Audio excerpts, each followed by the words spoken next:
tal? ¿Cómo están? Soy Carlos Lorenzana, consultor político electoral. Estamos en otro episodio más de Descifrando en este podcast, y en esta ocasión tengo a una persona que de verdad la veo como un maestro, Eduardo Achash. Creo que son de las personas que le dieron la estructura al mundo de la consultoría política con tantos años. Eduardo, no sé cuántos llevas en esto, pero creo que sí es más que un sostén en este gremio. Amigo, bienvenido, muchísimas gracias a este espacio. Gracias. Para mí es un honor platicar contigo, ¿no? Creo que Eduardo es de las personas que nos puede hablar mucho de la práctica sana de la consultoría política, que hay que darle sustento, hay que darle sustancia, ¿no? Creo que eso es importante y de verdad te lo reconozco, mi querido Eduardo. No, bienvenido por estar en este foro. Gracias. Contestando tu pregunta, empecé la empresa hace 40 años, ¿sí? En 84, y la primera campaña política que manejamos por ahí del 86. Okay. O sea, hace 38 años. Sí, claro. Y sí, al principio, mira, yo no me meto de lleno a la consultoría de frente, porque no es mi giro, yo soy de especialidad. Y mucho de lo que hemos hecho a lo largo de esta historia son cartas, ¿no? Claro, contacto directo. En contacto directo, pero para el contacto directo, lo que dice el personaje es importantísimo, ¿no? Claro. Lo que tú mencionabas de cómo... De la sustancia como tal, ¿no? Cómo darle sustancia. Una carta es el reflejo de la personalidad de la persona. Ok. Entonces, eso tiene que ir con congruencia, quién soy y qué quiero comunicar. Toda esta parte de los valores del candidato, de tu candidata, lo trasladas a un texto en una sola hoja y eso lo mandas. Claro, y no es solo un texto, es un texto para cada receptor. Ok. Puede ser segmentado, que si hay, por ejemplo, el target es un país, que son 90 millones de electores, o puede ser un municipio que pueden ser 100,000 electores, claro. Pero dentro de los 100,000, por muy chiquito que sea el municipio, hombres, mujeres, jóvenes, adultos, tercera edad, y les interesan cosas distintas. Claro. Y tú como personaje, como candidato, no necesariamente comunicas lo mismo, pero sí comunicas desde el mismo lugar. Okay. Y yo le llamo marketing de congruencia, que es, como dicen los gringos, walk your talk. Ajá. ¿Qué es lo que yo te digo? ¿Qué es lo que te prometo? Y voy a hacer todo lo necesario para cumplir lo que prometí. Ok. Y si no, los que no hacen eso, justamente terminan cavando su tumba política. Oye, Eduardo, seguramente, ¿no? La llegada de las redes sociales cambió el mercado, o no ha pasado eso, o se sigue manteniendo muy vigente el hecho de que la gente reciba una carta y le vea realmente como un tema de contacto con los políticos como tal. Mira, creo que ha cambiado la manera de llegar a la gente en una proporción, pero también las redes sociales tienen mucha saturación al día de hoy, y muchas veces te venden, los que hacen redes sociales te venden, llegamos a 2 millones, tuvimos 2 millones de impacto. Sí, pero solo en 30,000 personas. ¿Y cuántas veces hubo repetición del mensaje? Que está bien repetir, pero la virtud de una carta es que es un documento histórico, coleccionable, y tiene incluso valor.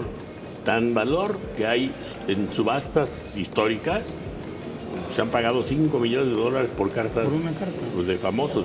La carta que le mandó Gandhi a Hitler, por ejemplo, buscando que conciliar.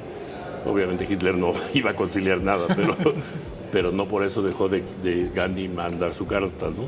Claro. Esa carta creo que se vendió como en $350,000. Wow. Impresionante. A mí me tocó ver cuando la gente, en un tiempo que trabajé hace años en una estructura de un partido, guardaban sus cartas. Claro. Y no solamente la guardaban, llegaban hasta enmarcarlas. Por supuesto, de hecho nosotros hicimos para la campaña de Zedillo, hicimos personalización a todos los millones de personas que tenían una asociación directa o indirecta con el PRI. O sea, incluso a todo el Consejo Político Nacional ampliado, su carta personalizada de Zedillo, nosotros la mandamos firmada y autografiada por el propio Zedillo y con un mensaje supuestamente manuscrito del propio Zedillo. Me acuerdo de unas tuyas en el Estado de México en el año 2000, Exacto. ¿no? Y me tocó ver cómo la gente las enmarcaba. O sea, Claro, sí, sí, esto sí. de lo que representaba que un candidato de manera personalizada te enviara una carta, ¿no? No, incluso en muchos, por ejemplo, campesinos, traen dobladita la carta Claro. de la persona que les escribió. De hecho, de las primeras cartas que mandamos fue para Melquiades Morales, cuando él era líder de la CNC ya. y quería ser senador. Y entonces mandamos como 150,000 cartas, muchas de ellas a campesinos o a gente, agricultores y cosas de esas, ¿no? Oye, amigo, ¿tú crees que los políticos han contribuido, los consultores políticos han contribuido a que exista una política superficial como tal, donde pese más la imagen sobre las ideas? Sí, sí, los consultores, yo daría una distinción entre consultores y mercadólogos. Okay. Porque hay mercadólogos que se dedican a la política y consultores. Okay. Porque el mercadólogo multiplica una idea, ¿no? Y le pone su marca. Hay quien dice que no es lo mismo, ¿no? Y de hecho no es lo mismo. Claro, claro. El consultor hace que la gente, que su experiencia se transmita en la comunicación. Pero hay otra distinción que quisiera poner en la mesa, que es coaching. Okay. El coach no tiene ninguna respuesta, solo tiene preguntas. Entonces, el modelo que a mí me gusta aplicar es, yo no tengo por qué sembrarle una idea al candidato porque yo no sé cuál es su propósito. Él sabe cuál es su propósito y lo tiene que tener bien claro. Y si no, realmente creo que no vale como candidato. Si no son ideas de él, Okay. si no refleja cuál es su propósito de vida, Okay. o sea, pues es alguien que está perdido en el espacio y está haciendo lo que los demás quieren, ¿no? Pero, Oye, ¿tú crees que tenemos que regresar a lo básico, a este tipo de política como tal? claro, claro. ¿No? Porque esta velocidad de las propias redes sociales, pues la verdad te va llevando más a un tema de imagen como tal, en Por donde las supuesto. ideas se están quedando al lado, ¿no? Sí, sí, sí, muchas veces en la forma. Ya hay muchos políticos que pierden los pies en la carrera y se ponen a compartir pues, cosas irrelevantes y que a nadie le interesan, ¿no? O sea, digo, todavía que dices, bueno, me estoy comiendo estos tacos y los tacos son de un negocio, así que quieres ayudar al que está, se vale, ¿no? Pero hay veces que dices, a mí, al pueblo no le interesa muchas de las cosas de la vida privada de la gente, a menos que esas cosas hablen de cuál es mi propósito. Que se cruce con mi interés ciudadano. Exactamente, sí, pudiera sí. ser. Si no le sirve a la gente, pues ni para qué lo comunicas, ¿no? ¿Qué rol crees que ha jugado la consultoría política en este establecimiento de la polarización política? Justamente yo creo que en mucho lo que termina pasando, aquí yo creo que heredamos un par de vicios de los gringos. Esto del concepto de cuarto de guerra, Ajá. o sea, nos lo hemos tomado tan a pecho que Que sí hacemos la las guerra. guerras son a muerte. Y, Ok. y terminan 115 asesinatos entre candidatos, coordinadores de campaña, etcétera, etcétera. Y también el marketing negro, las campañas negras que le llaman. ¿Qué es diferente? Yo hago una distinción entre campaña negra y campaña de contraste. De contraste, claro. Yo hago marketing directo con un comparativo. Es decir, a ver, fulanito de tal Claro. hizo esto, planteó estas leyes y pues, ¿qué hizo? Eso es contraste. Eso es contraste y se Claro. vale porque hablas de los hechos, Claro, no de la claro. interpretación de los hechos. Yo al menos intento que cuando trabajamos para alguien, si decimos, bueno, pues en vez de calificar a la persona, pues calificas la gestión. El hecho, la gestión, Ajá. claro. O sea, ¿sirvió lo que hiciste o no sirvió lo que hiciste? Claro. O sea, hay algunos que hicieron obra que la obra se cayó a la semana de que la hicieron, ¿no? Sí. Y en cambio hay obras que han durado Sí, sí. por décadas. El hecho político sustenta la comunicación política. Claro, claro. Y de hecho, lo peor, lo que se les olvida a los candidatos, ese es otro de los vicios. O sea, hoy hay campaña política. Ya gané y ya me olvidé de la gente. Y el problema es que eso es la pérdida de oportunidad más atroz que puede haber. Porque si estoy haciendo obra y la obra está sirviendo a la gente, hay que comunicarla. Claro. Ajá, oportunamente. Entonces eso hace que mi gestión de gobierno tenga buena calificación.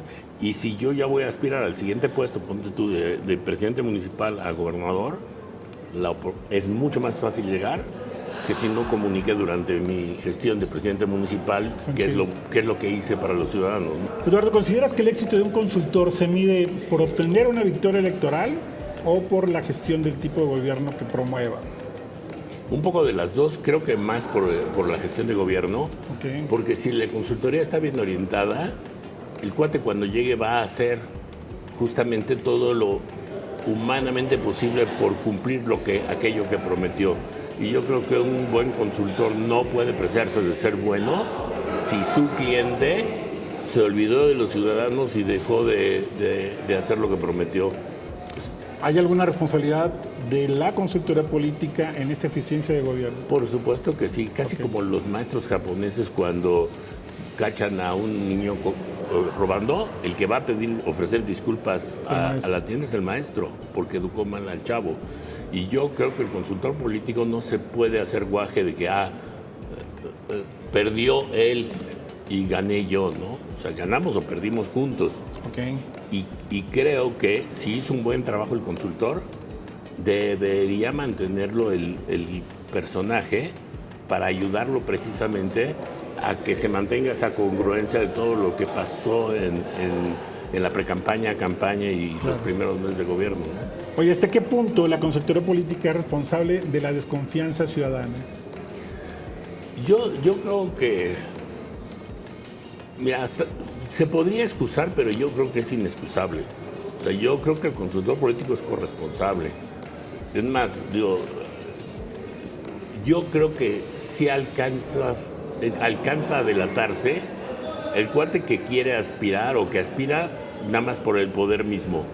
El que lo que quiere es la silla, sin importar lo que sea. Y dice, no, tú di lo que sea. Tú haz mi campaña y tú pon lo que creas que debo decir para ganar la elección. Yo invitaría a que un consultor político no debería trabajar para un personaje así. O sea, si no tiene claro para qué va a subir a la silla, pues no debería llegar. Oye, me lleva una pregunta que la tengo aquí establecida. ¿Hasta qué punto la ética es negociable con tal de ganar? No es negociable. No debería ser negociable y es la otra cuestión. Debe haber ética y se vale con los debates en Estados Unidos y aquí también hemos caído en ese vicio de ataques personales, insultos, en lugar de contrastar ideas.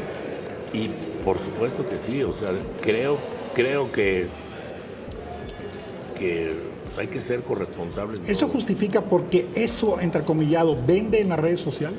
¿O vende también a los medios tradicionales? Es que es más escándalo. Mira, el escándalo es muy atractivo. Sí. O sea, por decirte algo, si te atendieron bien en un restaurante, ¿a cuánta gente se lo comunicas? Tal vez, oye, está muy rico este lugar, a un tu par, reseña, ¿no? Claro. Pero si te encontraste una cucaracha en la sopa, se la vas a decir a toda la gente que conoces. Entonces, lo malo es más morboso, más atractivo, más fácil de que la gente se le quede. Y por eso, las campañas que vimos fueron más de ataques contra el de enfrente que es justificar y sustentar las propuestas que yo traigo. Por eso, ¿ganar lo justifica todo? No. Yo creo que el fin no justifica los medios en política. O sea, creo que no hay que perder los tenis en la carrera y yo creo que si tú tienes un propósito de vida hay que ser congruente y además esto es lo que pasa. Nos vemos tan como enemigos que en la Cámara de Senadores y Diputados sigue pasando lo mismo. Entonces, perdón, somos contrincantes. Imagínate que competimos por el mismo puesto tú y yo. ¿Ok? Y llegaste tú porque ganaste y yo llegué como primera minoría o no llegué. Pero estamos en la Cámara de Diputados y estamos en el mismo barco. El barco se llama el país. México, claro. ¿Y cómo hacemos que el barco sea más sólido? Y quiero apuntar algo porque hace un rato me vino una idea con algo que compartió alguien en el foro hace un rato que hablaba de la inteligencia artificial. Pero si tú un barco que no está bien construido además le pones en el timón inteligencia artificial, creo que sería la estupidez natural más grave que puede cometer el ser humano y las campañas políticas de poner en manos de la inteligencia artificial algo que tiene que ver con propósitos de vida de ser humano, ¿no?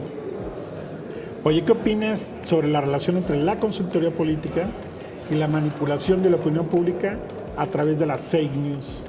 Híjole. Mira, el problema es que eso es muy difícil de controlar porque ya cualquiera, o sea, de 130 millones de personas, uno puede detonar la fake news, que ni la noticia falsa, sin que ni siquiera haya tenido nadie que ver en el equipo de campaña. Pero yo creo, si yo soy ya sea consultor político de mi cliente y al de enfrente le metieron una fake news, yo sí agarraría y le diría a mi cliente, oye, ¿por qué no tú, que es tu contrincante, dices, no se vale hacer eso es una fake news? Sería como de caballeros Ética. y de ética que dices, oye, se plantó y defendió a su contrincante, porque no se vale ganar una campaña con fake news. Pero pareciera que la tendencia Por eso, o la perversidad incluso de las redes sociales, claro, es muy y el mezquino. riesgo de la inteligencia artificial, pareciera que lo más importante es cómo voy a ocupar esas herramientas Exacto. para manipular de manera perversa la opinión pública. Por supuesto. Eso sobre las propias ideas de gobierno. Claro, y multiplicar mentiras a sabiendas de que son mentiras, ¿no? Pero eso, fíjate, yo creo que hay muchos políticos y consultores políticos que no se dan cuenta que eso tarde o temprano, hoy día ya no puedes ocultar nada. Todo termina saliendo a la luz. Y tal vez hoy no pagues las consecuencias de haber dicho una mentira o haber multiplicado una falsedad, sobre todo en contra de tu... Claro. O sea, eso tarde o temprano te alcanza. Oye, Eduardo, ¿qué tendría que hacer la consultoría política o cuáles serán estos retos frente a una sociedad cada vez más escéptica también? ¿No? Sí, no solo escéptica, yo diría, mira, no sé si te acuerdas de la película de Matrix, ¿no? La píldora roja, la píldora azul, ¿no?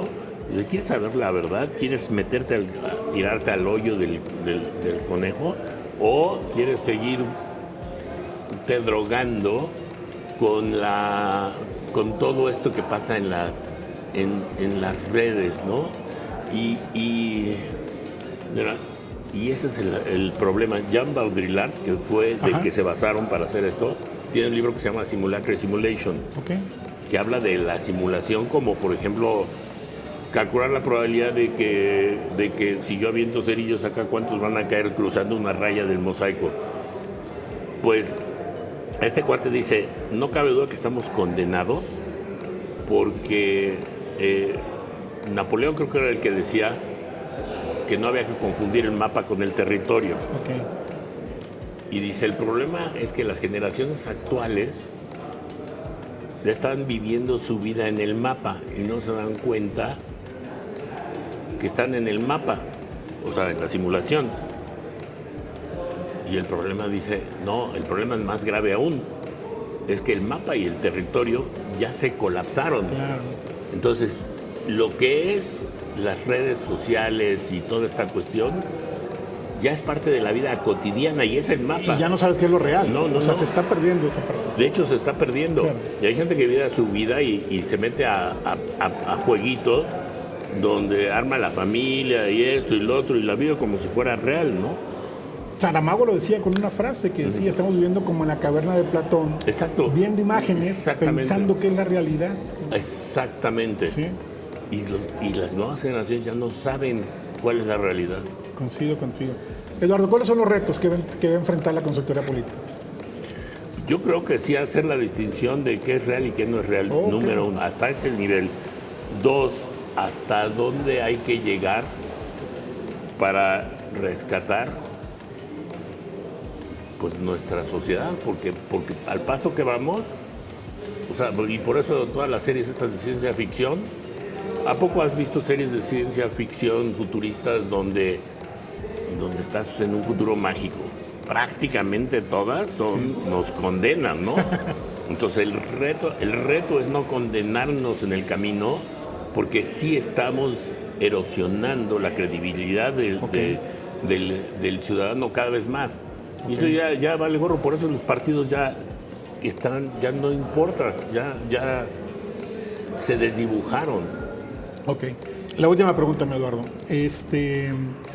La ética en las asociaciones como la ALACOP, ¿qué tendrían que hacer para normar en este vorágine que está convirtiendo el tema de la consultoría, ¿no? Provocado por muchas veces mercado de la atención de hay que ganar la imagen sobre la idea? Mira, se ha hablado del código de ética. Claro. Se supone que tenemos un código de ética, pero el código de ética es algo que no debe ser letra muerta. Y el problema de las cosas es que el cambio es tan vertiginoso que cualquier código de ética se queda obsoleto rápido, ¿no? Porque simplemente nadie esperaba que existieran las redes como existen hoy, y pues, que se vale y que no se vale, y ni siquiera se considera, son nebulosas o son lagunas que tiene el código de ética. Pero hay que tener un código de ética y adherirnos al código de ética y realmente hacer algo al respecto, ¿no? Yo sí creo que debería la asociación prohibir que los consultores de ALACOP hagan campañas con base en fake news, ¿no? Okay. O sea, eso es algo que es debatible porque dices, no habría que prohibir nada, ¿no? O sea, mi libertad como mi libertad, tal, ¿no? Pero tu libertad termina cuando empiezan los derechos del de enfrente, ¿no? Claro, entonces claro. creo que no hay que hacerle a otros lo que no queremos para nosotros mismos, y creo que eso debería mantener la credibilidad de ALACOP, porque si no, ¿cuál sería el propósito de ALACOP? Claro. Nada más que los consultores políticos nos reunamos, hagamos lana a costa de los ciudadanos, a costa de prometerle falsedades a la ciudadanía. Claro. Me parecería muy triste eso, ¿no? Claro. Amigo, muchas gracias. Muchas gracias por este espacio. Eduardo Achach, aquí en Descifrando, de verdad, un pilar de la consultoría política aquí en México. Muchas gracias, amigo. Al contrario. Muchas gracias. Gracias.